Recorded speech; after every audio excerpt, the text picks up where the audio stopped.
Bonjour à toutes et à tous, merci d'être là, je m'appelle Sébastien Boll, je suis ravi d'être ici parce que c'est toujours un grand moment, un grand plaisir de pouvoir échanger avec des personnes diverses et variées, ce qu'on va appeler en RSE des parties prenantes, on va en parler tout à l'heure. On est là pour une petite heure ensemble, ensuite on va pouvoir plus être en mode questions-réponses, mais en sachant que le module est totalement interactif, vous pouvez me couper en cours de route, me poser plus de questions, des précisions, ou me dire vous n'êtes pas d'accord, c'est encore mieux, ça ouvre au débat et à l'ouverture.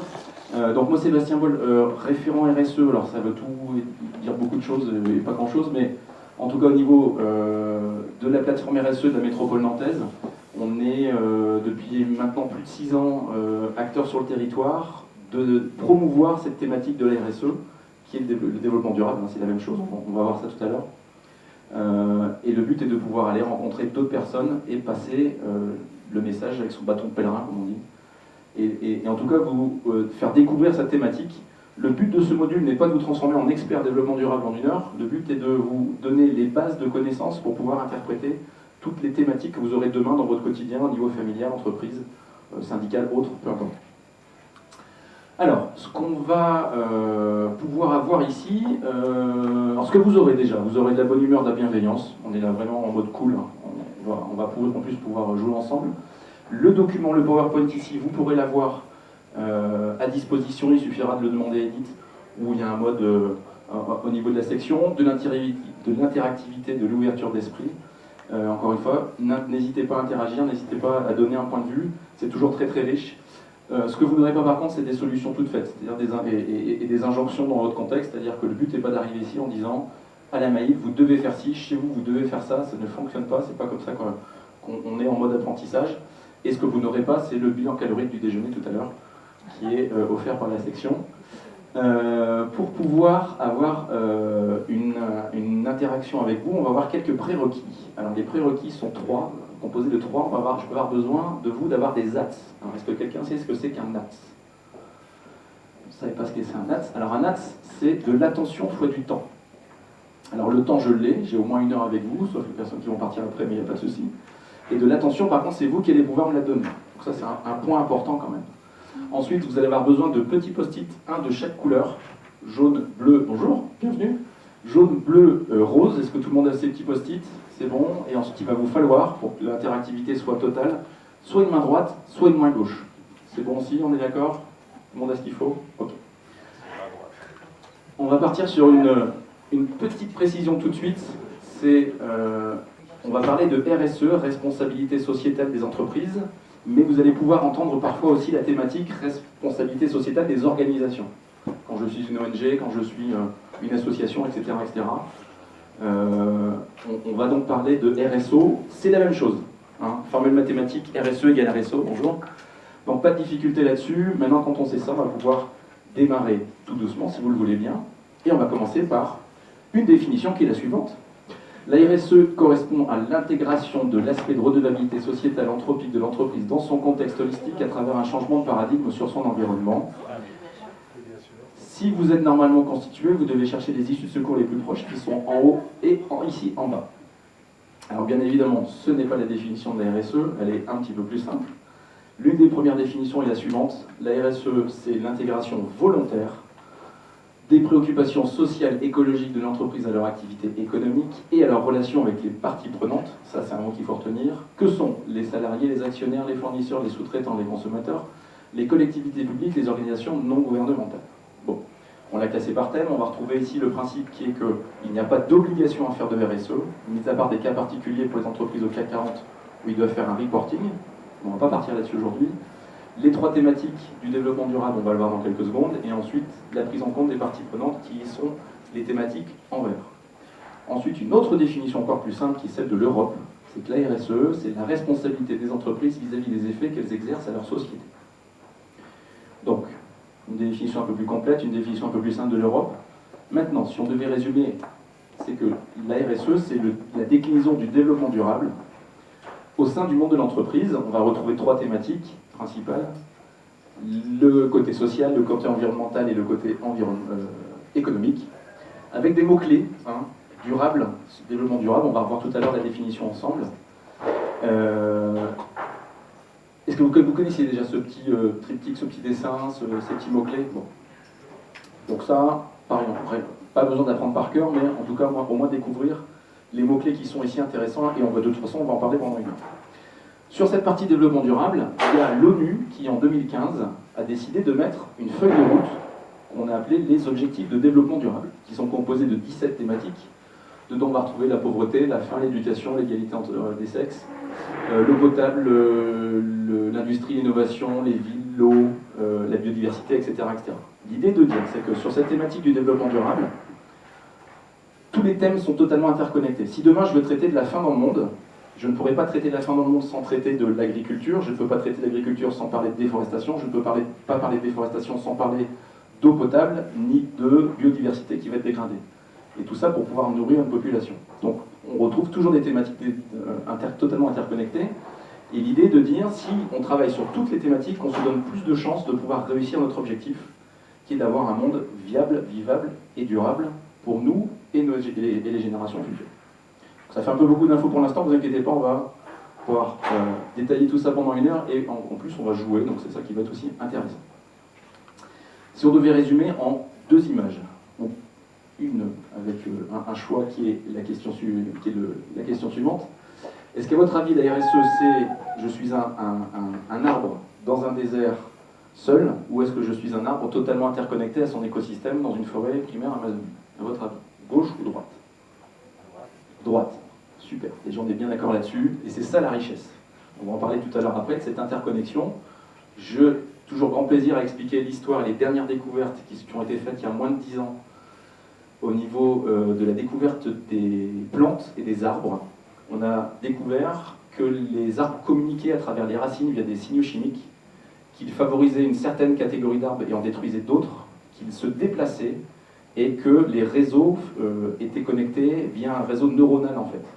Et pour votre information et votre culture personnelle, c'est ça qui a amené le film Avatar, c'est James Cameron, non c'est pas James Cameron, si James Cameron, voilà tout à fait. Où en fait il parle dedans que les arbres communiquent, ils sont intelligents, ils sont interconnectés. C'était en fait un hommage aux dernières découvertes qu'on a pu faire. Alors, on est effectivement sur une thématique devant un monde qui change, et je vais vous montrer une petite vidéo qui va vous expliquer ça très rapidement.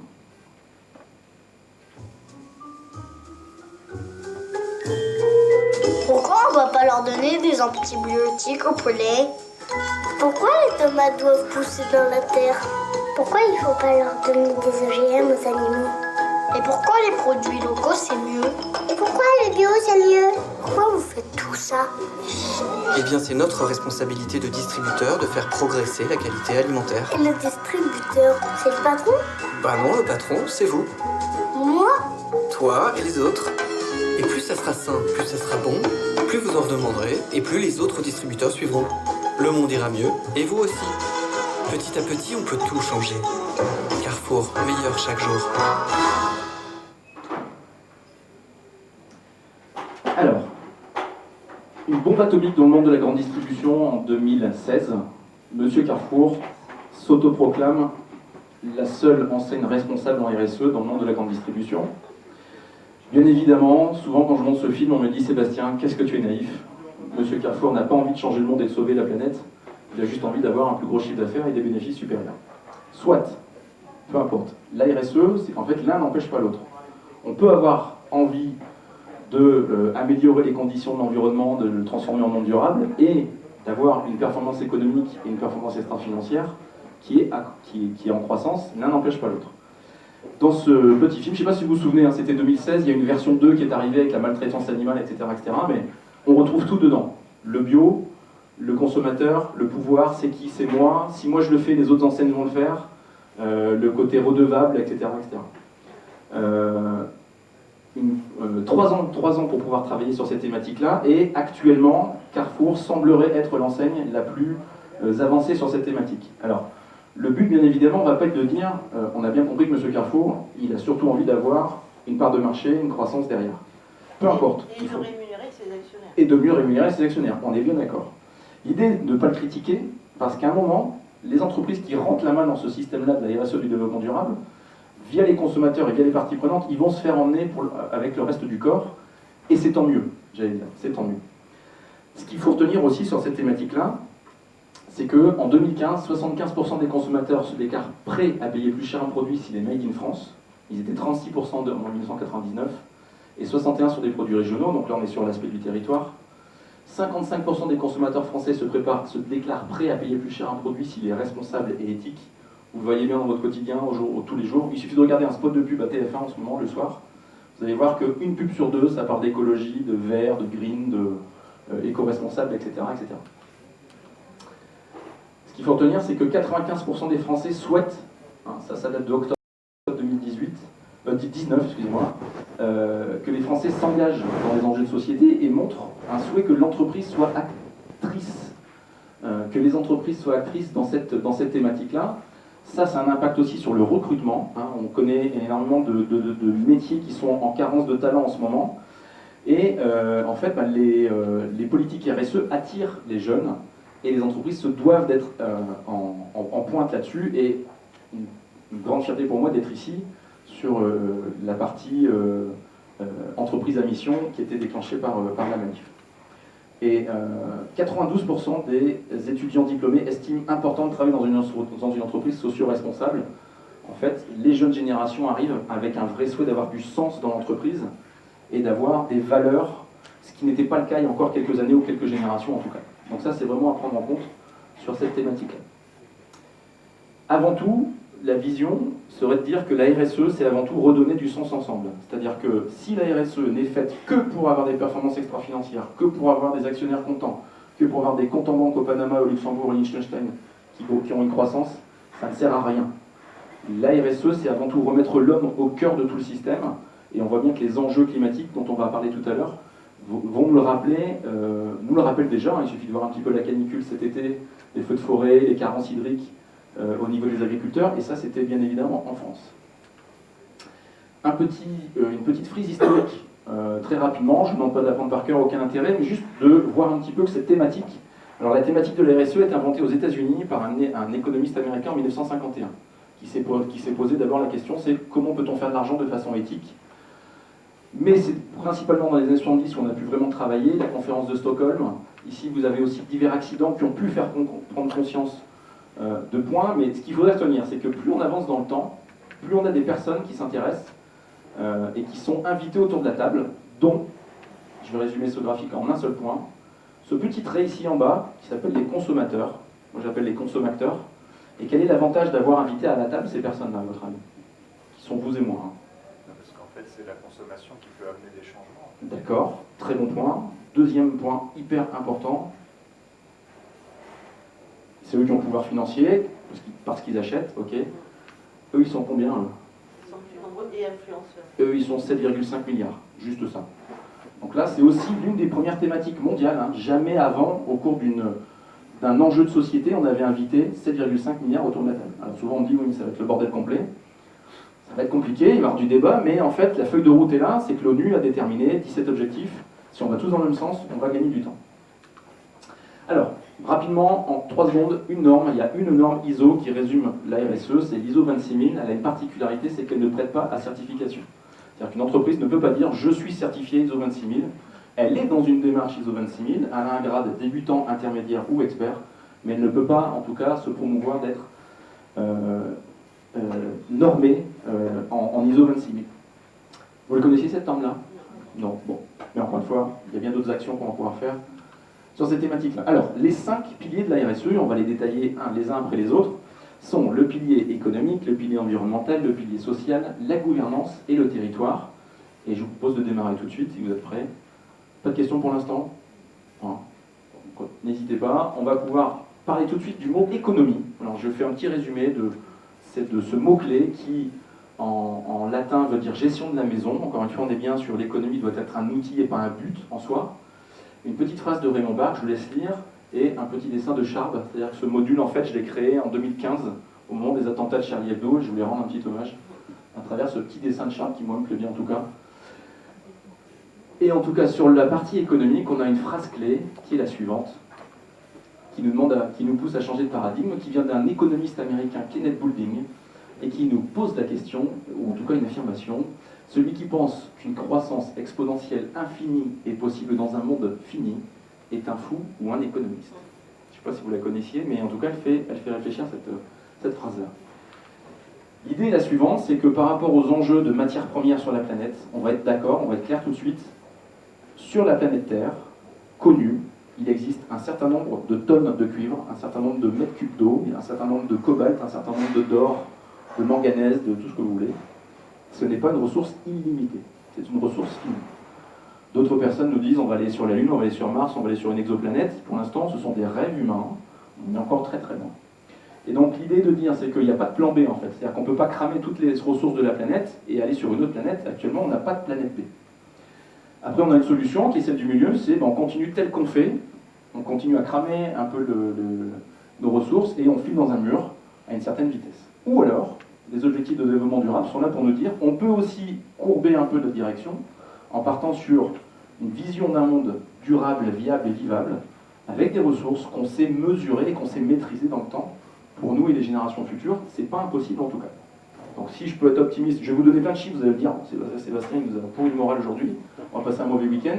Ce que je peux en tout cas vous dire aujourd'hui, c'est qu'il n'y a rien d'impossible, il faut juste avoir envie de s'y mettre, et que les solutions sont déjà là, elles s'appellent les ODD.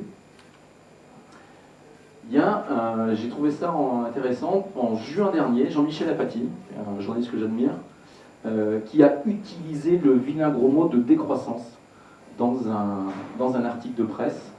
On a encore beaucoup de problèmes avec ce mot décroissance. Ça ouvre au débat. Encore une fois, je ne dis pas qu'il faut être en décroissance, je ne dis pas qu'il faut être en croissance. L'idée n'est pas là. Je ne suis pas en tout cas venu faire des jugements et des solutions. Mais en tout cas, ça ouvre au débat. C'est comment on peut continuer dans une démarche comme ça où on va voir qu'on est en surconsommation de certaines ressources et on va le voir tout de suite après. Alors, 13%, ça va être pour les matheux. 13%, c'est quoi? 13%, c'est la performance financière d'une entreprise qui a une vraie démarche RSE versus une entreprise qui n'en aurait pas. Qu'est-ce qui nous le dit? C'est France Stratégie. Je ne sais pas si vous connaissez France Stratégie. C'est une entité de prospection et de prévision de Bercy, en fait, du ministère de l'économie, qui a fait une étude sur 2 ans, 8500 entreprises. Ils ont pris 4250 entreprises qui font de la RSE dans une démarche structurée et 4250 entreprises qui font de la RSE sans le savoir, mais sans démarche structurée. Et l'idée était de dire au bout de 2 ans, on va regarder l'EBE, l'excédent brut d'exploitation. Et bien, ce qu'ils ont trouvé, c'est que la moyenne, c'est-à-dire qu'on peut aller au-dessus de ça aussi, mais que la moyenne, c'est en tout cas un plus 13%. Sur l'angle économique, on a aussi la Banque de France qui, sur sa note FIBEN, a inclus depuis 2 ans les critères RSE dans sa note FIBEN. La note FIBEN, c'est la santé économique d'une entreprise, A+, A++, B-, B+, etc., etc. Et en tout cas, ça montre bien que les entités financières françaises et l'économie en France, mais au niveau mondial, il y en a d'autres aussi, bien évidemment, mais là, je parle de la France, ont inclus ces thématiques RSE, on ne peut plus passer à côté. Petite phrase aussi, c'est que les risques de perte des capitaux liés au climat sont 12 fois supérieurs aux risques liés au subprime en 2008. Juste ça. Hein. Alors là, je vais dire un gros mot, mais ne m'en veuillez pas, mais c'est un fait. Il y a 2 ans, le président d'AXA France a dit « Un monde à plus de degrés n'est pas assurable ». Lui, en tant qu'assureur, il ne saura pas faire. Et je vous donne à chaque fois les liens, hein, pour peut-être plus voir. Alors, on va pouvoir démarrer un petit quiz quand même, parce qu'on a parlé de plein de choses, mais on va pouvoir regarder un petit peu ça. La question est la suivante. La durée moyenne de conservation d'une action sur le marché en 2016. Donc, j'achète une action, je crois en l'entreprise, je la revends et je récupère des bénéfices. Est-ce que c'est 22 secondes, 1h07 ou 2 jours, 9h45 secondes à votre avis? Donc, vous levez le petit post-it du choix. Alors, j'ai du bleu, j'ai du rose, j'ai les 3 couleurs, donc comme ça c'est bien. Très bien. Eh bien, bravo pour les jaunes. Effectivement, en 2016, grâce à l'hypertrading et aux algorithmes informatiques qui achètent et qui vendent à la nanoseconde, le marché actuellement a un taux de conservation d'une action de 22 secondes. La question qu'on pourrait se poser, c'est est-ce qu'on est dans une temporalité humaine? Est-ce que j'achète une action pour une entreprise, je lui donne des capitaux pour qu'elle puisse s'agrandir, se croître, se développer, et j'en attends un dividende en retour? Est-ce que ça se fait en 22 secondes? Moi j'ai une petite idée, mais je vous laisse faire votre avis.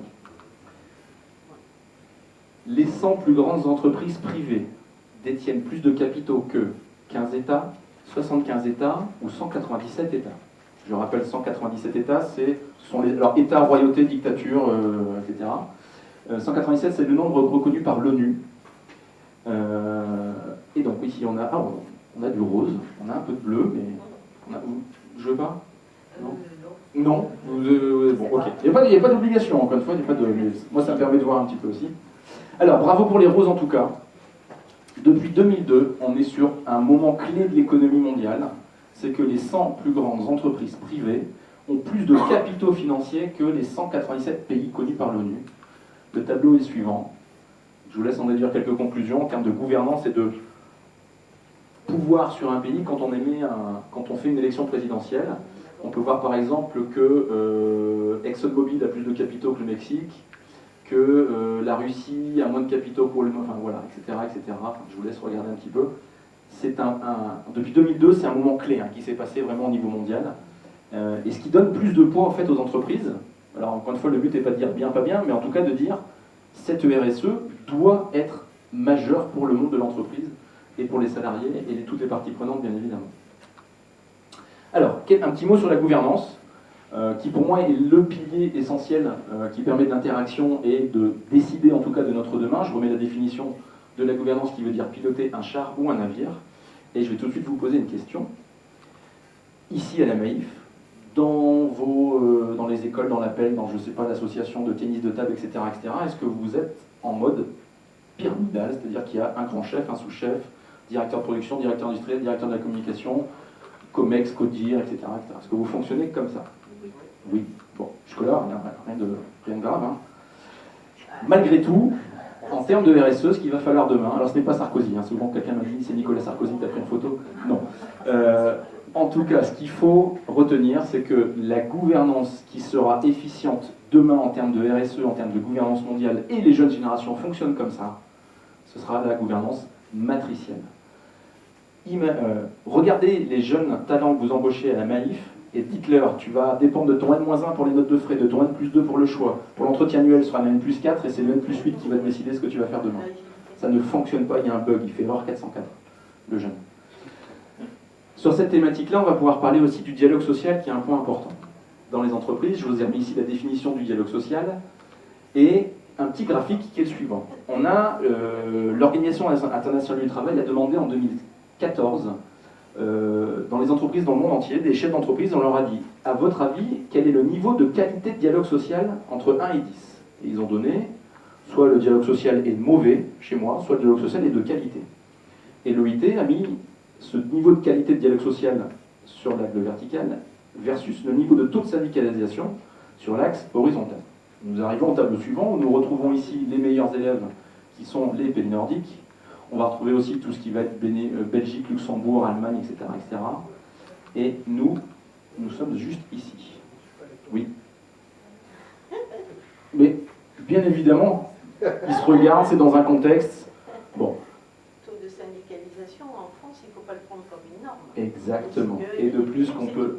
Exactement. C'est une très bonne remarque. Comme la Belgique. Effectivement, il est toujours très difficile de comparer la Belgique, l'Allemagne et la France en termes de taux de syndicalisation. Pour ceux qui connaissent, c'est absolument pas pareil. Mais peu importe, l'idée en tout cas est de dire qu'on a une belle marge de progrès si on veut améliorer les choses sur cette thématique-là. La preuve en est, dans les instances représentatives du personnel, le poids essentiel du CSE, Comité social économique, qui est obligatoire au 1er janvier 2020 dans toutes les entreprises en France. Et là, on se retrouve, alors moi j'ai eu l'occasion de donner des cours à Centrale Nantes, de dialogue social aux étudiants de première année, et je leur pose la question, qui est représentant de classe? Délégué de classe. Alors il y en a un qui dit, bah, j'étais, ok. Tu as été délégué de classe, tu es arrivé comment à ce poste-là? Bah, je me suis présenté, j'ai été élu, ok, c'est quoi ton rôle? Bah, je prends les informations du directeur et des profs et je les communique aux élèves, et je prends les informations des élèves et je les communique aux profs. Bah, je dis c'est extra, tu as fait quasiment 80% de mon cours, je vais t'expliquer ce que je fais dans l'entreprise. Moi je suis délégué du personnel, c'est exactement pareil. Voilà, on est dans un dialogue, on est dans une maîtrise et un côté central de l'information, et ça c'est aussi hyper performant au sein de l'entreprise. Alors, social, et là on va pouvoir, alors social, j'ai pas mis de définition de social, mais quelques mots-clés ici présents, mais on va surtout travailler sur la partie qualité de vie au travail. Mais avant de parler de qualité de vie au travail, on va quand même revenir sur la définition du mot travail. La définition du mot travail est héritée du latin tripalium, un instrument de torture composé de 3 branches en bois sur lequel on pouvait torturer les êtres humains à souhait, au gré. Tout le monde connaissait l'origine du mot travail? Souvent on l'oublie un petit peu. Alors le mot work en anglais vient du germanique werk, j'ai pas un bon accent en anglais, qui lui-même est un un argot en anglais, dans sous-sexe, ça ne s'invente pas, et qui veut dire fornication, c'est ça qui a donné le twerk. Bon. Ensuite, on a le mot atelier qui, en vieux romain, signifiait prison, en grec ancien. Un atelier, c'est une prison. Et la carrière, c'est quand même l'endroit où on casse des pierres. Vous imaginez la symbolique d'une maman qui dit à son fils « Regarde papa, il va travailler dans l'atelier pour faire carrière ». Ça semble stupide ce que je suis en train de vous dire, mais je peux vous dire que les mots en fait ont un sens. Et qu'il y a une vraie connotation 100% négative quand on parle du travail, aussi bien dans un atelier. Alors le mot bureau, je sais pas, si bureau c'était l'endroit où on repassait les bures, les hommes de... Les vestes à l'époque, dans les... Voilà. Et en alsacien, bure, ça veut dire un paysan. Un paysan en plus, très bien. Alors, on va parler quelques instants de notion de performance humaine et de salariés engagés. En 2014, un sociologue qui s'appelle Isaac Getz a travaillé sur, vous connaissez certainement, vous l'avez reçu déjà? Il est déjà venu? Ah, bon, vous connaissez, alors si je vous dis le cheval, la poule et le renard, vous connaissez déjà? Ah, bah si vous connaissez, c'est bon. Alors, il a travaillé donc sur le salarié engagé, il a travaillé sur une enquête Gallup. Alors pareil, on m'a dit oui, mais l'enquête était mal faite, c'était pas bien. Bon, ok, voilà. Peu importe, l'idée en tout cas c'est de parler de la thématique.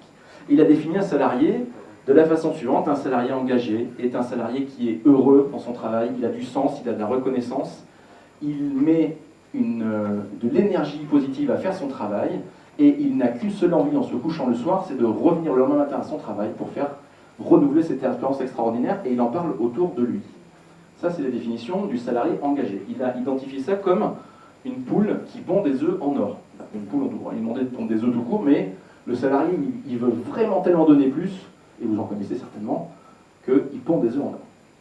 À l'instar de ça, il y a le salarié engagé, l'inverse, désengagé. Merci beaucoup, non engagé, désengagé.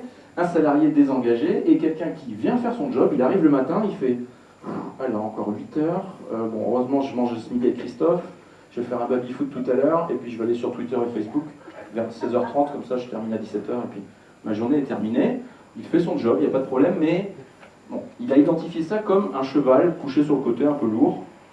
Bon, ça c'est le salarié désengagé. Ensuite, troisième catégorie, est-ce que vous la connaissez? Ah, le renard. Le salarié activement désengagé. Le salarié activement désengagé est un cheval qui a passé le cap d'être lourd et qui est en souffrance totale et qui ne supporte pas que les gens soient heureux dans l'entreprise et qui n'a qu'une seule envie, c'est de pouvoir manger les poules. À votre avis, et là on va voir si vous avez retenu ce que vous indiquait Isaac Getz quand il est venu ici, à votre avis, le découpage en France en 2014 des poules, chevaux et renards, est-ce que c'était 90-10, 50-45-5 ou 11-61-28? À votre avis? On y va pour les couleurs. Ah, vous êtes tous pessimistes avec du rose quand même. Hein? Bon. Ok, vous êtes réalistes. Bon. Eh bien, bravo quand même. Effectivement, on est bien sur du rose. Alors, le chiffre, on m'a dit oui, mais il n'est pas bon, c'est pas vrai, c'est mal mesuré, etc. etc. Bon. Faites l'exercice autour de vous, dans votre service, dans votre famille, les voisins. Posez-leur 2-3 questions, vous verrez si rapidement ils sont dans quelle catégorie ils sont. L'idée est que 2 questions essentielles se posent. À votre avis, quand je suis un bon DRH, j'embauche des poules, des chevaux ou des renards?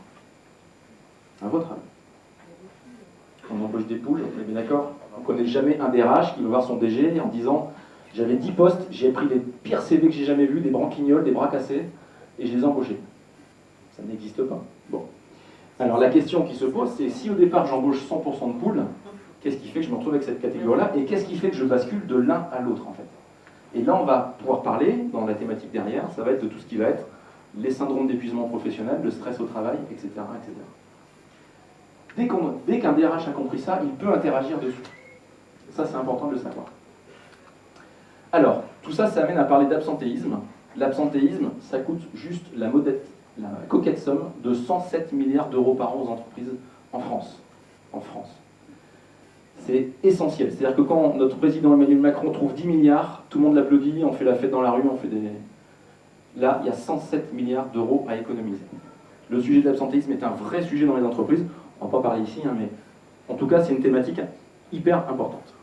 À côté de l'absentéisme, on a une autre thématique qui est la suivante, qui est le présentéisme, et je me propose de vous l'expliquer à travers cette petite vidéo. On a tous un collègue sympa qui adore noter à quelle heure on part du bureau. Ah bah tu pars à 17h30, c'est cool, hein, t'as posé ta demi-journée. Un collègue qui nous fait toujours culpabiliser. Sauf que vous inquiétez pas, vous avez raison de rentrer chez vous si vous avez terminé votre travail, parce que le présentéisme, ça coûte très cher à l'entreprise.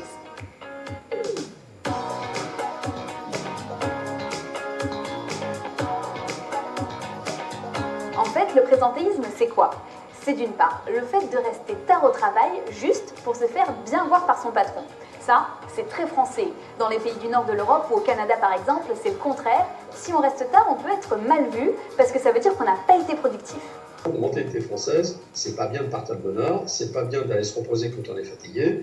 Donc il faut essayer de passer tous ces tabous-là. Il vaut mieux être dans une entreprise pleinement, en pleine capacité 7 heures peut-être, que 8 heures, très très mal dans l'entreprise. Mais le présentéisme, c'est aussi le fait de venir travailler quand on n'est pas en forme. Oh là là là là, j'ai trop de fièvre là. Je peux pas rater le taf. Si tu vois que je m'évanouis, tu me réveilles. Et ça, si ça peut paraître pratique à court terme pour l'entreprise, au final, ça lui revient très cher. D'après une étude, le présentéisme en France coûte au minimum 14 milliards d'euros par an. Au minimum 14 milliards. La fourchette basse 14, la fourchette haute 23. C'est-à-dire que là, si même si on prend la fourchette basse, 107 milliards d'euros qu'on peut économiser sur l'absentéisme, 14 milliards sur l'absentéisme, 14 milliards sur le présentéisme, une belle marge de manœuvre. Il n'y a pas ça chez Maïf, on est bien d'accord. Des gens qui restent tard le soir pour faire croire que... Non. Pour moi, c'est qu'on a vraiment... Très bien. Alors, dans les autres thématiques du pôle social, du pilier social, on va parler d'égalité professionnelle. Mesdames, vous savez peut-être qu'en 2019, à compétences égales et diplôme égal, vous touchez 26% de moins qu'un homme, mais que les courbes sont en train de se rattraper et qu'elles seront ISO en 2186. Donc on est plutôt pas mal. Quand je déconne, hein, bien évidemment, c'est juste inadmissible, intolérable. Ici, des prétentions salariales, etc., etc. Au revoir. Juste vous indiquer ce qu'on a pu... Juste vous indiquer ce qu'on a pu mettre en place sur Nantes, par exemple. À Nantes, on a créé un module de 3 heures de négociation salariale pour les femmes, totalement gratuit. Vous connaissiez peut-être NégoTraining? On est en train de le déployer sur toute la France. Là, on a déjà formé 2000 femmes à Nantes et on leur explique en fait les enjeux, les thématiques. Oser demander, parce que principalement, ce n'est pas que ça, mais un des points clés de cette négociation salariale, c'est que c'est normal que les femmes ne demandent pas et c'est normal que les hommes demandent. Parce que les hommes ont une culotte bleue et les filles ont une culotte rose depuis qu'ils sont tout petits, etc. Donc on est vraiment sur un dogme, sur des stéréotypes. Et il faut absolument casser tout ça. En tout cas, voilà, ce type d'action qu'on peut faire en termes de RSE, pouvoir parler de cette thématique-là.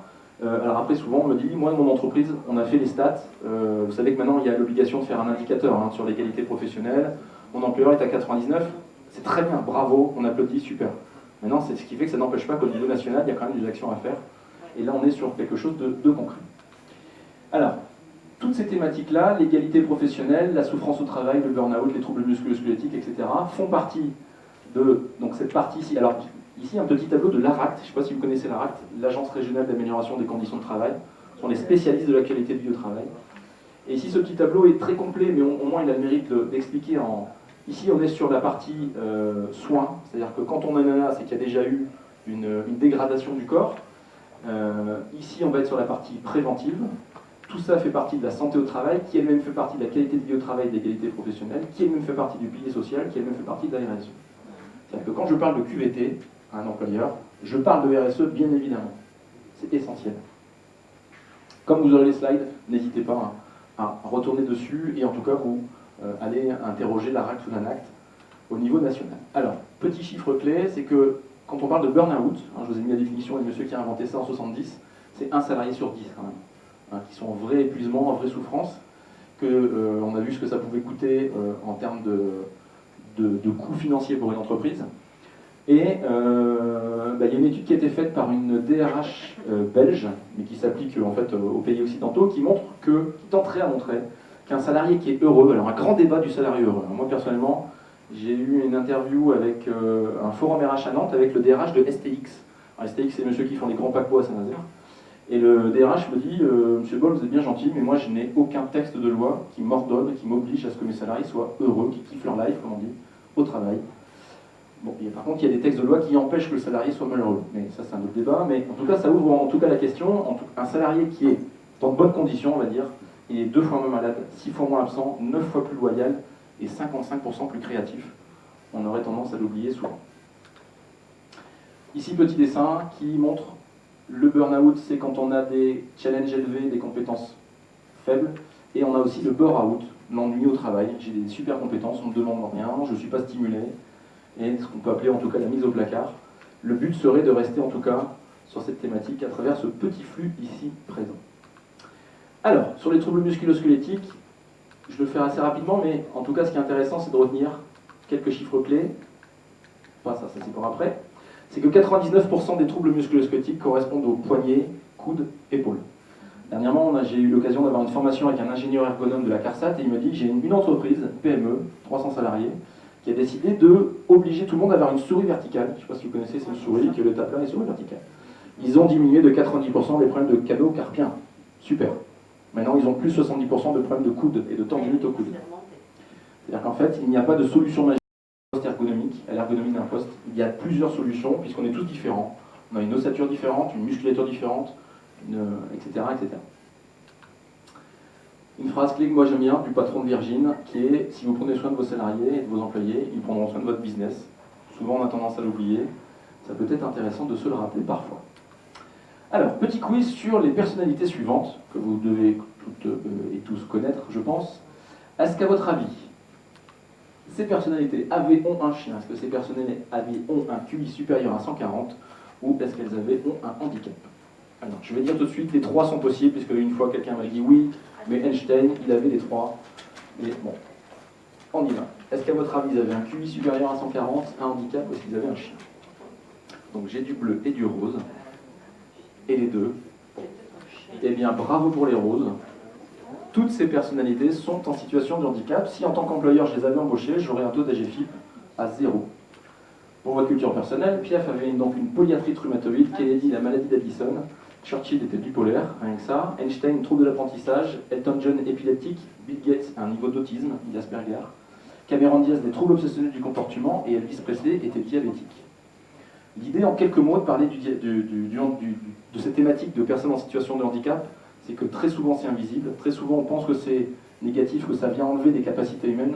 On voit bien ici que c'est bien évidemment l'inverse, et que sur cette thématique il suffit d'en parler pour dédramatiser la chose.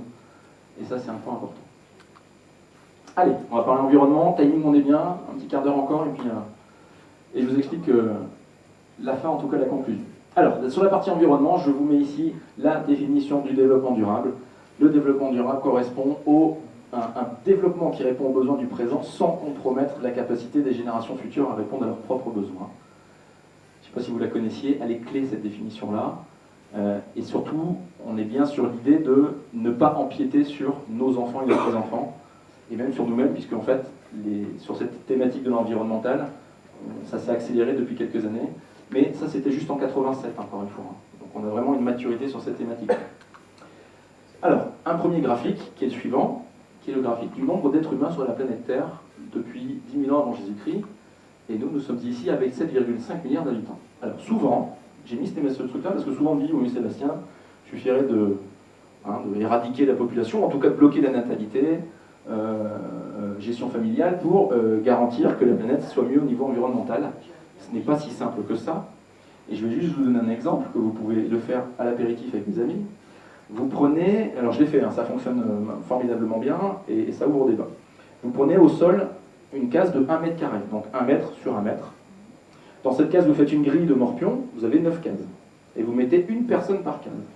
Ça vous fait 9 êtres humains au mètre carré. On ne parle pas d'Américains avec une obésité, etc. Métro à Paris.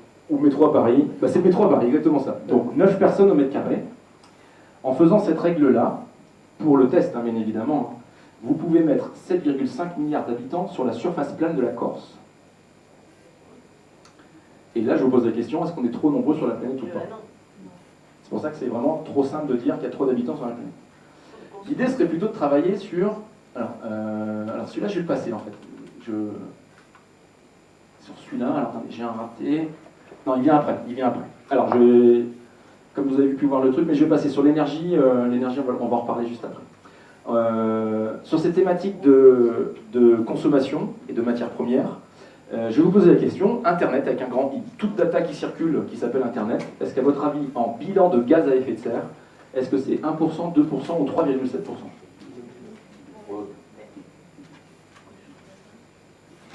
Ouais. Bon. Bravo pour les roses. 3,7%, c'est la production de gaz à effet de serre de Internet, avec un grand I, au niveau planétaire. On parle bien. 2%, c'est l'aviation civile, par exemple.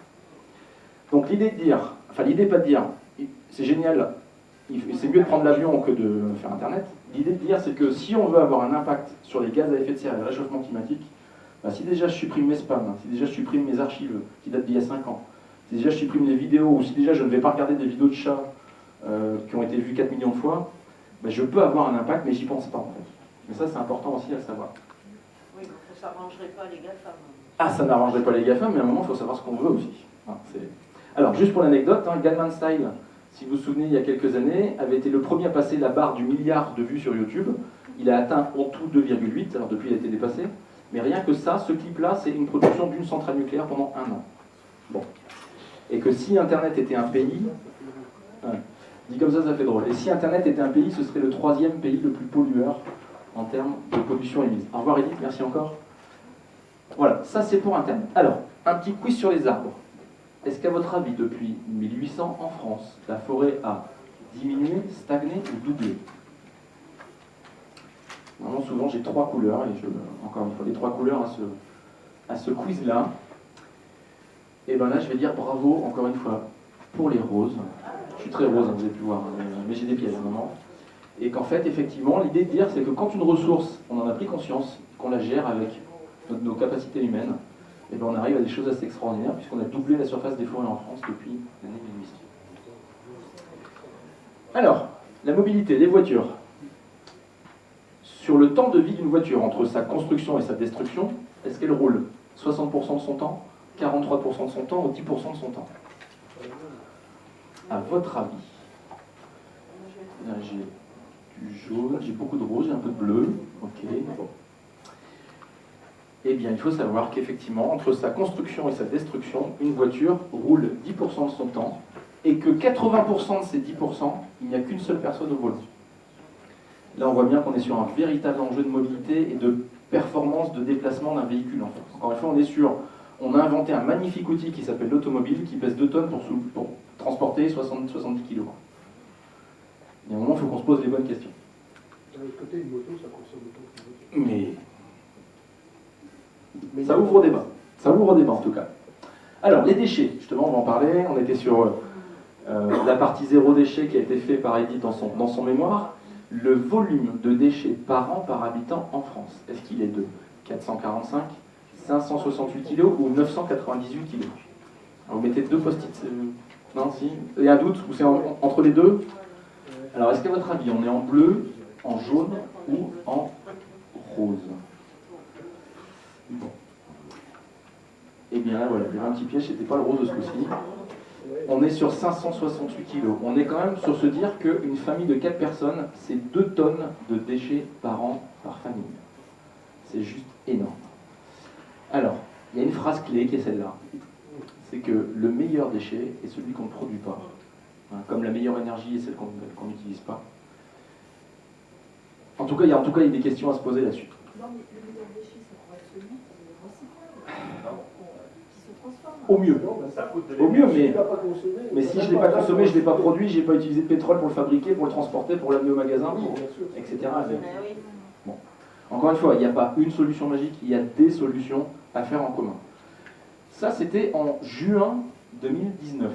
En juin 2019, si vous avez vu passer dans la presse, la communauté de Rome a arrêté trop tôt sa relation avec sa déchetterie qui était en Autriche. C'est-à-dire que tous les déchets de Rome étaient emmenés en Autriche, et l'Autriche à un moment a dit vous n'avez pas signé le contrat, j'arrête les déchets.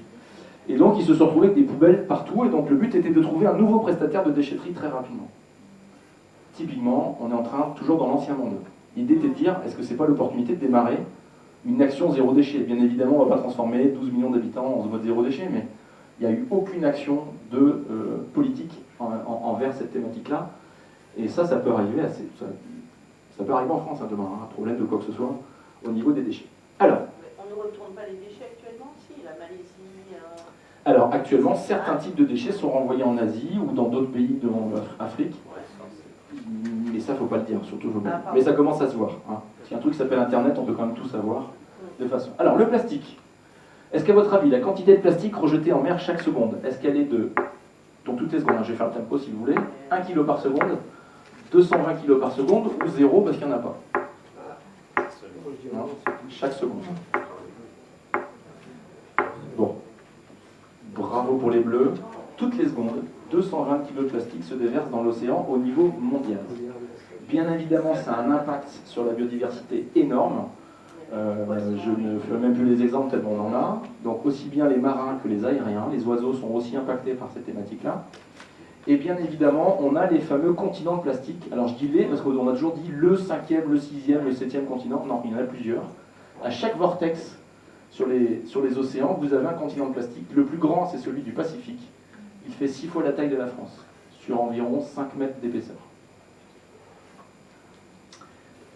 Je vous donne une anecdote. Je viens de commander hier sur Internet des cotons-tiges réutilisables à vie, enfin une centaine de milliers de lavages, puisqu'effectivement les cotons-tiges devraient être bientôt interdits en France. Il faut commencer à y penser, mais c'est la même thématique que pour les pailles en fait. Ils sont arrivés suremballés venant de Chine, c'est ça? Alors je ne sais pas, je le saurai quand ils vont arriver à la maison. Je passerai l'info si besoin. Alors, sur la partie zéro déchet, ce qu'il faut en tout cas penser, et là je vous rejoins tout à l'heure à votre remarque, en tout cas recycler, c'est qu'il existe 3 types de traitement d'un déchet. L'économie linéaire, celle qu'on nous a inculquée quand on était jeune et qui nous vient des années 1910. La consommation de masse, l'obsolescence programmée, j'extrais, je fabrique, j'utilise, je jette. Ensuite, on a la partie recyclage. J'extrais, je fabrique, j'utilise, je recycle, mais à un moment, il va bien falloir jeter aussi. Et on a aussi l'économie circulaire, l'économie sociale et solidaire, où on a une totale interaction et on peut faire bien plus de choses que recycler et retraiter. Sur cette thématique du zéro déchet, on a la règle des 5 R. Les 5 R sont les suivants: refuser, réduire, recycler, réutiliser. Alors en anglais c'est riot, c'est composter. Le plus dur, ça va être le premier bien évidemment. En plus on est en période de Noël, on est en train d'acheter des cadeaux. Est-ce qu'on a vraiment besoin d'acheter ça pour faire plaisir? Est-ce que j'ai besoin dans mon quotidien d'acheter ça? Est-ce que j'en ai déjà 3? Est-ce que j'en ai acheté 2 de plus? Est-ce que ce ne serait pas du superflu? Transformer le Black Friday en Green Friday? En Green Friday, tout à fait. Il y a énormément de sites internet. Du style, il y a la Camif qui bloque son site internet le jour du Black Friday. On a eu l'occasion d'interviewer le dirigeant de la Camif, enfin le responsable RSE de la Camif, qui a eu un peu de mal à aller vendre ça à son codir, mais il a réussi quand même. Mais voilà, en tout cas, le tout de se poser les 5 questions en permanence dans sa tête, à chaque fois que je fais un achat, à chaque fois que je fais un traitement d'un produit. Est-ce que je peux le réutiliser? Et là, on est sur un exemple total et parfait et magnifique. Est-ce que je ne vais pas aussi bien faire plaisir avec ça qu'avec un truc qui vient de Chine, fabriqué par un enfant de 5 ans? On se pose la question. Moi, j'ai la réponse. Mais en tout cas, dès qu'on a travaillé sur ces 5 thématiques, on peut aller tendre vers le zéro déchet. C'est excessivement dur, bien évidemment, mais en tout cas, ce qu'il faut y aller, c'est étape par étape. Hein, c'est un peu quand on change de mode de régime ou quand on veut passer de la voiture du 4x4 au vélo. Si on ne fait pas du jour au lendemain, sinon ça ne fonctionne pas, on est totalement démotivé. En tout cas, sur cette partie zéro déchet, je vous donne les règles, les 5 R. Ça vous... Oui. Toute petite remarque. Oui. Je suis née dans les années 60. Oui. La consigne, on savait ce que c'était. Exactement, tout à fait. Mais on est en train d'y revenir en fait, hein, la consigne. Là, j'ai un centre commercial Auchan à Nantes. Ils ont des cabines où vous jetez vous mettez des bouteilles en plastique et ils vous donnent un petit ticket. Bon, alors elles ne sont pas consignées, bien évidemment, mais en tout cas, mais on y revient. Hein. En Allemagne, il y a énormément de consignes. Au Mexique aussi. Dans le métro, dans le métro d'une grande d'Italie, c'est pareil. C'est pareil, oui, tout à fait. Oui, on y revient. Ouais. Oui, j'ai vu, et on peut acheter son ticket de métro avec des bouteilles en plastique, en fait. Un truc comme ça. Ça pousse à la consommation aussi, quelque part. Alors, ça peut pousser à la consommation s'il n'y a pas il y a un côté pédagogique derrière. Hein. Si vraiment c'est juste je donne et j'ai de l'argent en retour, ce qui me permet d'acheter autre chose encore derrière et de surconsommer, il y a un problème. Alors, on va parler, parce que l'heure arrive, on a peut-être un peu faim, on va parler de l'alimentation. En France, en 2019, quel pourcentage de nourriture produite ne voit jamais une bouche humaine? Combien de kilos de pommes de terre, de carottes, de bananes, d'ananas, de bœuf, de poulet, de lapin fabriqués ne voit jamais une bouche humaine? 10%, 20%, 30%. Bon, je veux que vous êtes pessimiste, mais malheureusement vous avez raison. En France, 1/3 de la nourriture produite ne voit jamais une bouche humaine. Moi j'aime bien, c'est ce chiffre-là, donc c'est 20 kg en moyenne d'aliments comestibles par personne qui sont jetés, dont 7 kg encore emballés. Et c'est une moyenne française, hein, donc vous imaginez ceux qui font attention. Bon, ça c'est juste inadmissible. Chaque année, le volume de nourriture est perdu dans la restauration collective et commerciale. Est-ce que c'est 5 tonnes, 500 000 tonnes ou 1,6 million de tonnes par an? Donc, France, restauration collective chaque année, et commerciale. Donc, c'est pas le domestique. Hein. Bleu, rose. Et là, on est encore sur du rose, malheureusement. Et là, c'est pareil, hein, ça a été super vite, hein, parce que nos parents... ils faisaient attention, mais oui. Ils cuisinaient les restes. Bien sûr, bien sûr, bien sûr. On n'avait pas de plat préparé. On a l'impression qu'on les très vieux, on n'est pas très vieux. Hein. D'accord, non mais sur les 30% de gaspillage, il y a 50 ans, il n'y avait pas 30% de gaspillage. C'est fou, hein. Non, non. Là, je vous ai juste mis ça pour ceux qui pourraient avoir un enfant comme le mien qui m'a dit « Papa, pourquoi il y a des gens sur la planète qui meurent de faim ?» Ben, j'ai pas su lui répondre, parce qu'en fait, avec ce qui est jeté dans les restaurations collectives et commerciales en Europe, on peut nourrir 1 milliard de personnes, c'est-à-dire le nombre de personnes en malnutrition sur la planète. Grande difficulté. Alors, un petit quiz sur l'eau, parce qu'on utilise beaucoup d'eau quand même, dans notre quotidien. Hein, vous sortez déjà le rose? Ah, je ne sais pas si j'ai mis le rose. Par habitant, 20% de la consommation d'eau concerne le lave-vaisselle, les fuites ou laver la voiture. Ah, là, c'est effectivement trop simple pour vous, si vous êtes assureur et que vous connaissez les chiffres. Bon, les fuites, 20% de la consommation de votre facture d'eau au niveau moyenne, hein, c'est une moyenne. Peut-être que vous avez un super plombier où il n'y a pas de fuite, une plomberie où il n'y a pas de fuite, mais en tout cas, on est sur ces chiffres-là. En moyenne, un lave-vaisselle consomme à la main 60 litres. Laver la vaisselle à la main consomme 60 litres. Est-ce que pour la même quantité, une machine à laver utilisera 12 litres, 34 litres ou 45 litres? Du jaune, du bleu. Ouais. Pour une fois, on est sur du jaune. Bravo en tout cas. Je vous ai mis ici quelques chiffres sur l'eau potable en France, qui est une denrée rare, effectivement. Hein, 70% de la planète est recouverte d'eau, mais seulement 3% sont de l'eau douce. 97% c'est de l'eau salée. Rien mis sur les toilettes qui utilisent l'eau potable. J'aurais pu, mais après on est pour 4 heures de conférence. Hein, mais là j'ai dû cibler un petit peu, bien évidemment. Alors, des pénuries d'eau qui sont en Afrique du Sud. Je ne sais pas si vous avez passé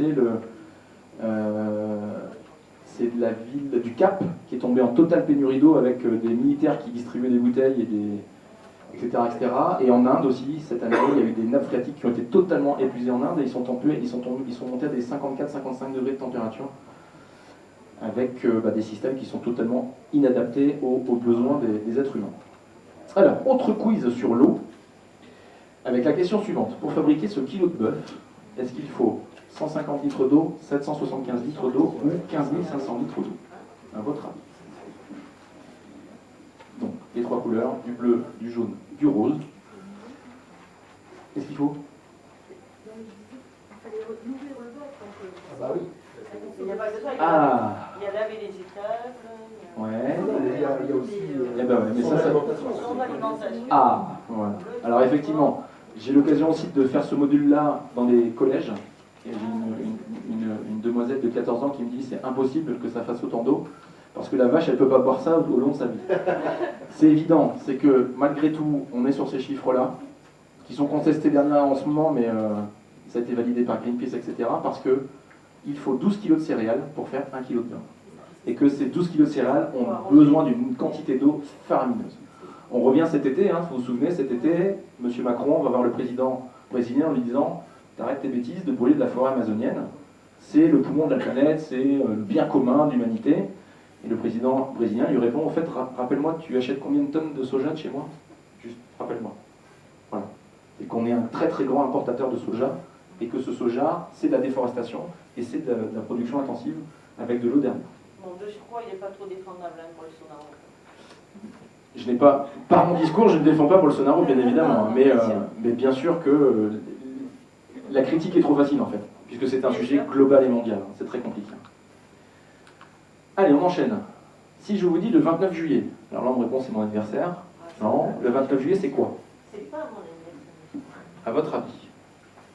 Le jour du dépassement. Le jour du dépassement, bravo, j'avais rien à gagner, aussi le buffet derrière, mais en tout cas moi j'ai rien de mon côté en cadeau, en tout cas physique, mais effectivement vous avez raison. La guirlande. On a la guirlande. la guirlande, effectivement, comme ça on a gagné la guirlande. Le 29 juillet est la date à laquelle l'humanité tout entière a consommé 100% des ressources pour 12 mois. Le 30 juillet au matin, nous utilisons au niveau planétaire, encore une fois, les ressources que n'auront pas nos enfants et nos petits-enfants. C'est aussi simple que ça. Définition du développement durable. Il y a un calcul qui a été fait par rapport à la quantité de terres disponibles par pays. L'un des pays, alors il y a encore un au-dessus du Japon, c'est l'Arabie Saoudite, puisque eux, ils ont un tel niveau de vie par rapport à un tout petit État, hein, je crois que c'est genre 40 km², un truc comme ça, l'Arabie Saoudite, enfin, ou le Dubaï, bref. On est sur ces consommations-là, nous on est, hein, si tout le monde devait vivre comme un Français, il faudrait 2 planètes hein, pour pouvoir subvenir à ça. Et là, on a l'ONU qui a fait un graphique, je vais vous le montrer juste après, entre la surconsommation des terres arables pour pouvoir nourrir et vivre, et le niveau de pauvreté, l'indice de niveau de qualité de vie d'un pays. Le graphique est intéressant, il est le suivant. Je vais essayer de vous le détailler très rapidement parce que ça peut faire peur un peu comme ça, les graphiques. L'idée est de dire, ici, sur la courbe horizontale, l'abscisse de tête, on a le niveau de développement humain. Quand je suis à gauche, ma population humaine n'a ni accès à l'eau, ni accès à la nourriture, ni accès à l'éducation, ni accès aux soins, ni accès à une gouvernance, elle est dans la corruption, etc., etc., etc. Si ma population est tout en haut ici, elle est dans un pays comme on connaît nous, un pays moderne où on a accès à l'eau, l'électricité, l'éducation, etc., etc. Ça, c'est l'indice de développement humain. Et on a aussi l'indice de utilisation de l'empreinte des ressources par hectare. Ici, on consomme énormément de ressources. Ici, je consomme très peu de ressources. Donc, vous avez compris ça. On regarde un petit peu en bas à gauche. On a tous les pays en voie de développement qui, eux, ont des niveaux de vie faibles par rapport aux autres, mais qui utilisent peu de ressources et de matières premières. Et ici, on retrouve tous les pays hyper industrialisés, les pays européens, les Allemands, etc., etc. La France dedans, hein, on est ici, qui utilisent trop de ressources, mais qui ont un bon niveau de vie. L'ONU a dit, le top, la cible, ce serait que tous les pays soient ici là-dedans. Parce que rien n'empêche d'avoir un niveau de civilisation, si on peut l'appeler comme ça, un développement humain fort, sans prendre des ressources aux générations futures. L'idée est là. Ici, on avait, à l'endroit où je mets mon petit curseur rouge, on avait Cuba, qui jusqu'à 1994 était dedans. C'est-à-dire qu'ils avaient un niveau de vie élevé, sans surconsommer en mode occidental. Malheureusement, depuis, ils sont passés à la mode américaine. Et on est sur une surexploitation. Donc, vous remarquez qu'en haut, oui. Il y a la Suède. Et il y a la Suède aussi, bien évidemment. On est bien d'accord. Il y a le petit numéro 1. Alors, donc, il n'y a pas numéro 1. Mais en tout cas, effectivement, on a dans... Enfin, il y en a encore plus haut. Hein. Mais effectivement, la Suède, oui, tout à fait. Mais c'est aussi... À Greta, mais on est bien d'accord. Alors, exactement. Merci Pierre. C'est qu'effectivement, tous ces pays-là, si on leur vend notre mode économique à nous, ils vont aller très là-haut. Et là, il faudra 7, 8, 9, 10 planètes pour pouvoir survivre. Ça va être un petit peu compliqué. Alors, si je vous dis COP21, vous me répondez quoi? Échec. Échec, ouais, ok. Trump, d'accord. Bon. Alors, COP, ça veut dire quoi déjà, COP? Alors, COP, c'est d'emblée. Hein. Je vous fais en français, ça veut dire conférence des partis. Bon. 21, c'est quoi? C'est la 21e. C'est que c'est la 21e. C'est-à-dire qu'il y a eu une COP 1, où ils sont tous mis autour de la table, 197 pays, ils ont dit, les gars, on va dans le mur. À la deuxième, ils ont dit, bon, les gars, on va dans le mur. Et ainsi de suite. Et la 21e, ils ont dit, bon, les gars, on va dans le mur. Bon. Malgré tout, à la 21e, qui s'est passée à Paris, il y a eu un élément hyper important qui s'est passé. C'est que pour la première fois de l'humanité, l'ensemble des États, dictateurs, rois, etc., autour de la table, les 197 connus par l'ONU, ont avoué, c'est pas un terme d'aveu, mais ont validé le fait qu'il y a bien un réchauffement climatique. Là qu'avant on disait, mais non, il y a des périodes froides, vous voyez bien, il y a encore de la glace en Antarctique, donc c'est pas vrai, il n'y a pas de réchauffement. Pour la première fois, on a dit oui, il y a bien un réchauffement. Deuxième conclusion de la COP21, c'est que ce réchauffement climatique est d'origine anthropique, c'est-à-dire qu'il est d'origine humaine. Avant, on avait dit que c'était les volcans, on avait dit que c'était les vents solaires, on avait dit que c'était les extraterrestres. Il y a un magnifique rapport américain qui dit que c'est les aliens qui causent le réchauffement climatique. Il fait 21 pages, il va mourir de rire. Ça, c'était la deuxième conclusion. La troisième conclusion de la COP21, ça a été de dire qu'à échelle humaine, ce réchauffement est irréversible à échelle humaine. Alors, je détaille par un exemple. Il y a quelques années, on a produit des gaz qui faisaient des trous dans la couche d'ozone. On a arrêté ces gaz et à échelle humaine, c'est-à-dire qu'en ce moment, les satellites de la NASA détectent que le trou de la couche d'ozone est en train de se refermer. La puissance des gaz à effet de serre, qui sont ici les principaux, dioxyde de carbone, méthane, protoxyde d'azote et oxyde nitreux, font qu'à échelle humaine, même si on arrête aujourd'hui, là, il est 13h07, si on arrête aujourd'hui les gaz à effet de serre sur toute la planète va continuer à se réchauffer parce qu'il y a un pouvoir réchauffant à 100 ans. Alors, c'est pas hyper positif ce que je vous raconte, mais malgré tout, ça ne doit pas empêcher que si on maîtrise ce réchauffement planétaire, c'est soit on va se prendre un mur très vite, soit on va se prendre un mur tout doucement et on pourra interagir. Quatrième conclusion de la COP21 a été de dire qu'il faut absolument qu'on ne dépasse pas plus 2 degrés. Et c'est d'ailleurs pour ça que la cible de la COP21 c'était plus 1,5. Alors pourquoi plus 2 ? Moi j'ai regardé un petit peu le plus 2, j'ai fait le rapport du GIEC. C'est qu'à plus 2 degrés global sur la planète, le système technologique et économique tel qu'on le connaît s'effondre. C'est-à-dire que les centrales nucléaires ne peuvent plus être réchauffées, l'agriculture ne permet plus de fournir des quantités suffisantes aux habitants, etc., etc. Ça, la COP21, il y a 5 ans, ils ont dit il nous reste 15 ans pour agir. Après 15 ans, on pourra faire ce qu'on veut, de toute façon, tout va s'effondrer. Donc là, il n'est pas encore trop tard. Il nous reste encore un peu de temps pour agir tous ensemble. C'est le point positif. Mais le point le plus important de la COP21 a été sa 5e conclusion, qui a été de dire nous, États, rois, dictateurs, présidents de la République, etc., autour de la table, nous validons le fait que la solution ne sera pas avec nous. Nous fonctionnons à 4 ans, court terme. Là, les décisions et les actions qu'on doit prendre, ce sont des décisions long terme. Les responsables et les acteurs demain seront les acteurs non étatiques, c'est-à-dire nous, les citoyens, les habitants, les étudiants, les salariés, etc., etc., etc. Alors, souvent on dit, ouais, les mecs sont chiés, quand même, ils ont cramé toute la planète, et maintenant ils disent que c'est pas eux, que c'est aux autres. Soit, c'est un fait. L'avantage, c'est que là, maintenant, si on parle de petits colibris, on est 7,5 milliards à pouvoir apporter une goutte d'eau aux colibris. Un petit mot sur la biodiversité, et ensuite j'enchaîne sur la conclusion. La biodiversité est très malmenée sur la planète, bien évidemment. Si je vous montre ce petit animal, vous me répondez le dodo. Sa particularité est qu'il a totalement disparu. En exemple, nous avons ici les rhinocéros. Je signale que le dernier rhinocéros blanc de Sumatra mâle est décédé il y a 8 mois. Il ne reste plus que 2 femelles, c'est dommage.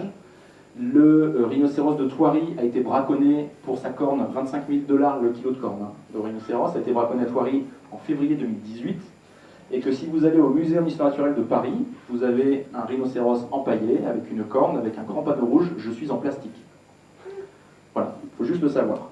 Sur la partie éléphant, par exemple, c'est pas mieux. Fin des extinctions totales des éléphants prévues en 2039 dans la nature. En 2048, la fin des poissons. On a déjà consommé depuis 1950 90% des stocks de poissons. Un mammifère sur 4, un oiseau sur 8, un tiers des amphibiens, 70% des plantes sont en danger actuellement. Et en 40 ans, la planète a perdu 70% du vivant, 80% des insectes en Europe. Juste pour la partie... Ah, j'ai pas mis la dernière photo, dommage. J'avais une photo de un Super U dans le sud de la France qui vend du requin-tigre, qui est une espèce protégée, mais il le fait en promo à 9,90 € le kilo. C'est quand même une très bonne nouvelle pour les consommateurs. Bon, en tout cas, on n'oublie pas de parler des impacts sur la déforestation sur les orang-outans. La ferme de tigres en Chine ne fonctionne pas. Je ne sais pas si vous le saviez, hein, les Chinois sont assez friands de tigres. Donc comme il y avait trop de braconnage, ils ont fabriqué des fermes, c'est-à-dire qu'ils font des élevages, naissance, grossissement et abattoir de tigres, mais ça ne fonctionne pas en fait, ça ne fait que suralimenter le braconnage et les matières souhaitées par ce type de consommation. Et pour votre information, depuis le 1er janvier 2019, il existe plus de girafes fifi qui font poète-poète que de vraies girafes dans la nature. Je vous casse un peu le moral, je suis désolé, mais on en arrive à la dernière ligne droite. Il faut en fait oser, c'est-à-dire qu'il y a cette phrase-là que j'adore de René Dubos, qui est de dire il faut penser global mais agir local. On peut tous agir sur un thème qui peut vous sembler à l'autre bout de la planète, et pourtant on peut le faire. Les thématiques vont être de parler de la biodiversité, la gestion des déchets, le gaspillage, l'eau, l'énergie, le recyclage, l'éco-conception, ce qu'on appelle le cradle to cradle. C'est-à-dire que quand je conçois un produit, quel qu'il soit, ou une solution de prestation de service, comme une assurance par exemple, quel est l'impact sur l'environnement, sur le réchauffement climatique, de tout ça. Alors, dernier petit slide sur les territoires. Ça, ici, c'est le petit triptyque de la plateforme RSE de la métropole nantaise, où on se retrouve en fait avec toutes ces personnes autour de la table, et on agit sur un territoire, avec parfois des personnes qui ne seraient pas censées se retrouver ensemble. C'est pas typiquement les salariés, syndicats salariés et syndicats patronaux qui kiffent ensemble, mais pour autant, on se retrouve tous autour de la table, on parle d'une même voix et on agit, en tout cas dans cette thématique. Ça, c'est la plateforme, j'en ai parlé. Alors, pourquoi faire de la RSE? Si demain vous devez convaincre quelqu'un, vous avez toutes ces thématiques-là. Un changement de monde, se démarquer de la concurrence, gérer les risques, la marque employeur, attirer les jeunes talents, effectivement, innover, avoir la performance économique, parce qu'encore une fois, l'un n'empêche pas l'autre. 5 petites phrases, 5 petits triptyques, créer des ponts entre les mondes, changer d'échelle de temps. On a bien vu le coup des 22 secondes pour une action, ça semble totalement décorrélé du monde réel. La valeur ajoutée, innover et être agile, parce que dès qu'on réfléchit à la RSE, on pense autrement et donc on est dans l'innovation, et redonner du sens ensemble. En 2 minutes, je vous fais les 2 petites conclusions, avec la première conclusion qui est la conclusion de la canette. Alors je cache la marque, mais vous n'aurez pas reconnu bien évidemment la canette, et je vais vous poser la question suivante. Si je vous montre cette petite canette en aluminium, je vous demande quelle est sa forme géométrique en 2 dimensions. Un rectangle. On est bien d'accord? Là, je vous la montre comme ça. Et vous êtes sur un rectangle. Eh bien, moi, en me mettant comme ça, j'avais un sauveteur secouriste au travail qui était éventuellement. Moi, de mon côté, eh bien, je vois un rond. Alors, je vous explique ça tout de suite, ce qui s'est passé entre vous et moi. Vous avez eu la canette avec un angle de vue, et moi, j'ai eu la canette avec un autre angle de vue. J'ai donc changé de paradigme, d'angle de vue. Pour pouvoir voir autre chose que vous, je me suis interrogé, je me suis remis en question, j'ai essayé de trouver une solution intermédiaire qui m'a permis d'avoir un angle de vue différent, et je me suis mis en danger, et j'ai fait même une action musculaire. Et l'idée va être de dire que demain, devant ces thématiques-là, il va falloir se forcer à penser différemment et à changer de paradigme. Un petit quiz très rapide sur le cas suivant. En 2017, tous les géants du chewing-gum sur le marché européen ont perdu 7% de chiffre d'affaires en quelques jours. Est-ce qu'à votre avis, ils ont perdu 7% de chiffre d'affaires parce qu'il y avait une nouvelle directive européenne sur le sucre? Est-ce qu'ils ont perdu 7% parce que Haribo est arrivé sur le marché du chewing-gum? Ou est-ce qu'ils ont perdu des parts de marché parce que, à cause des jeux vidéo sur les smartphones?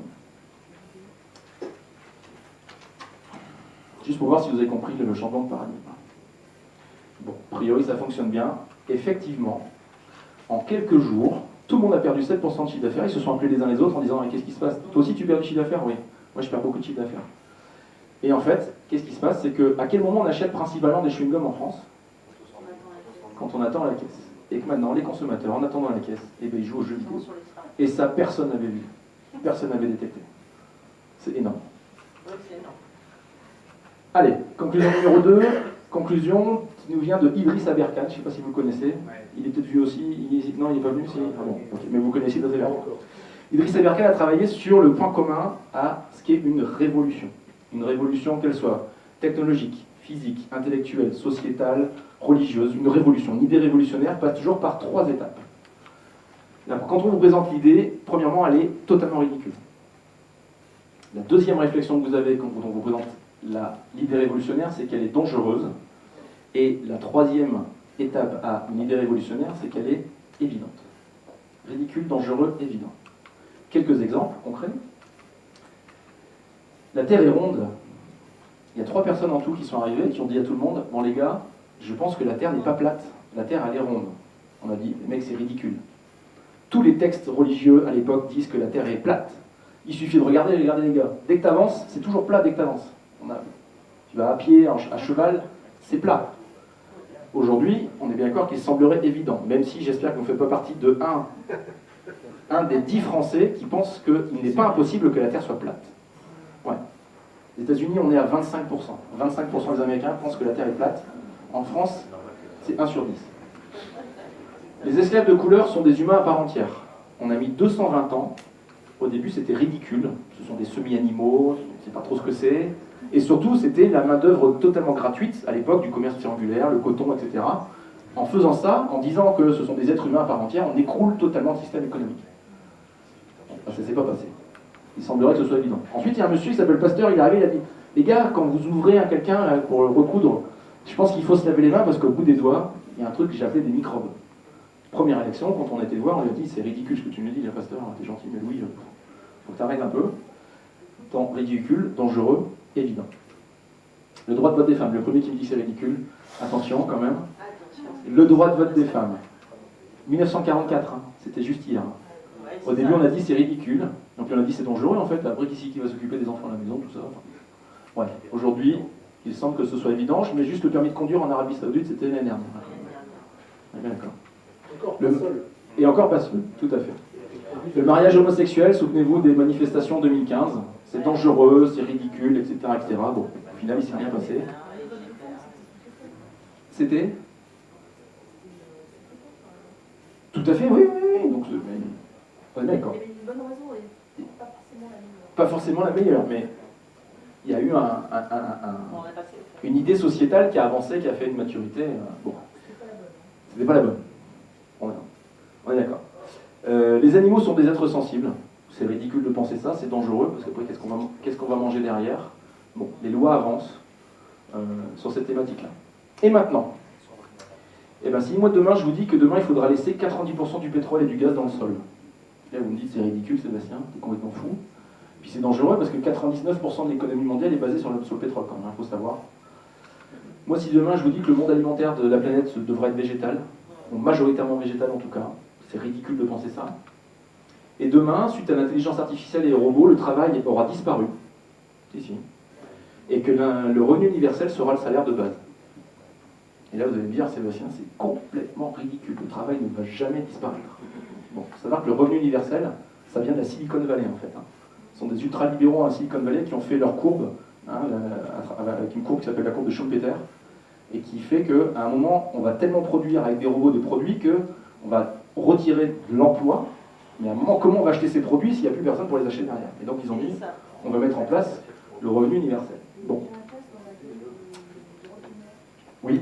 Il y a eu un test, oui, en Norvège, je crois. Il y a eu en Norvège. Et ma dernière conclusion est la suivante. C'est cette phrase de Gandhi qui m'est chère, qui est « Soyez le changement que vous voulez voir dans le monde ». C'est-à-dire qu'avant de dire « c'est à mon employeur de changer », avant de dire « c'est à mon manager de changer », avant de dire « c'est au maire de ma ville de changer », avant de dire « c'est à mon président de la République de changer », eh bien changez-vous vous-même et vous verrez que le monde ira mieux. La conférence est terminée. Je vous remercie de votre participation. Merci beaucoup.